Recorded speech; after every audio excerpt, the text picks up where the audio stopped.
Book of Heaven, Volume 4, December 24th, 1902. Jesus tests her so as to ignite in her more the desire to suffer for love of him. The value of true knowledge of self. Continuing in my usual state, I found myself outside of myself, and I found our Lord, who had a cross near him, which was all braided with thorns. He took it and placed it upon my shoulders, commanding me to carry it into the midst of a multitude of people, to give proof of his mercy and to placate divine justice. It was so heavy that I carried it bent over and almost dragging myself.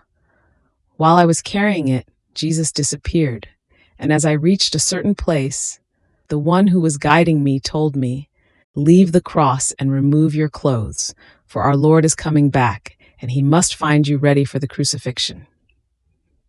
I removed my clothes, but I kept them in my hands because of the embarrassment my nature felt. And I said to myself, I will drop them as soon as he comes. At that moment he came back, and finding me with my clothes in my hands, told me, "You have not even let yourself be found completely stripped so that I might crucify you immediately. Well then, we will leave it for another time." I remained confused and afflicted, unable to articulate a word, and Jesus, to console me, took me by the hand and told me, "Tell me, what do you want me to give you?" And I, "Lord, suffering." "And what else?" "And I can ask of you nothing but suffering." "And what about love? Don't you want some?"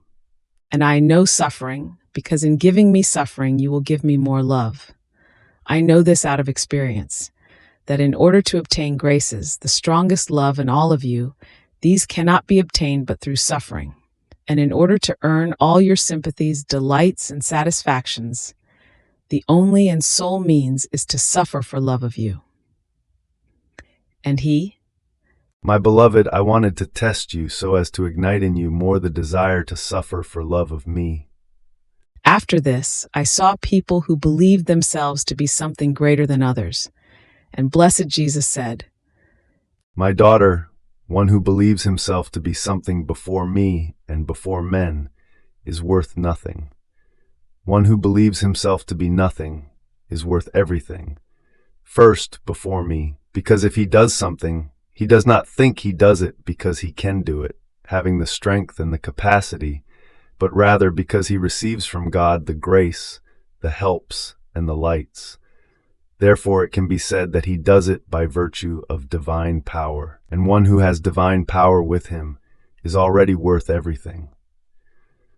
Second, before men, because this acting by virtue of divine power makes him operate in a completely different way, and he does nothing but send forth the light of the divine power he contains within himself, in such a way that the most perverted ones, without wanting it, feel the strength of this light and submit to his volition. And here is how he is worth everything also before men. On the contrary, one who believes himself to be something, in addition to being worth nothing, is abominable to my presence, and because of his ostentatious and particular manners, for he believes he is something and makes fun of others, men keep him pointed out as an object of derision and of persecution.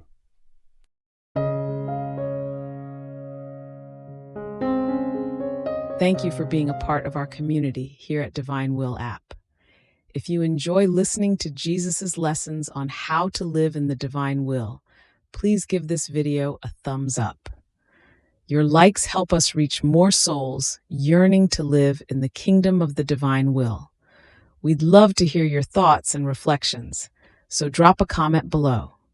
Your insights not only enrich our community, but also inspire others on their spiritual journey.